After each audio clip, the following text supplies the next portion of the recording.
ওয়ালাইকুম কৃষি কল্পের পক্ষ থেকে আন্তরিক সালাম অভিনন্দন। আমি আপনাদের মাঝে আবারও মানবদেহের জন্য খুবই গুরুত্বপূর্ণ ভাই একটি ঔষধি গাছ নিয়ে চলে আসলাম আপনাদের মাঝে। ভাই আমার ভিডিওটা বেশি বেশি করে লাইক শেয়ার করে দেবেন ভাই, আপনাদের কাছে খুব করজোড়ভাবে অনুরোধ করতেছি ভাই, শুধু মানবদেহের জন্য, মানুষের কথা ভেবে।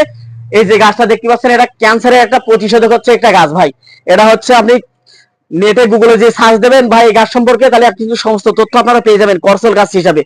এটা হচ্ছে যাদের ক্যান্সার হয় ভাই, এই গাছের পাতাটা হচ্ছে যদি তারা সেবন করতে পারে, বিস্তারিত কিন্তু আমরা হচ্ছে সবকিছু বলে দেবো, যে হচ্ছে কিভাবে সেবন করবেন, কি করবেন, খাবেন, আমরা সবকিছু বিস্তারিত বলে দেবো।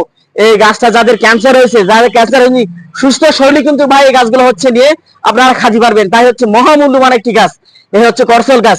তাদের জন্য ভাই আমি করজোড়ভাবে অনুরোধ করছি ভাই, ভিডিওটা আপনারা বেশি বেশি করে হচ্ছে লাইক শেয়ার দিবেন। শুধু হচ্ছে মানব দেহের জন্য খুবই গুরুত্বপূর্ণ একটি গাছ ভাই, করসল গাছ। এটা হচ্ছে মানব দেহের জন্য এত গুরুত্বপূর্ণ ভাই, সেটা আমি বলে ভাষায় বলে বোঝাতে পারবো না। তাই বেশি বেশি করে ভাই আছে চ্যানেলটা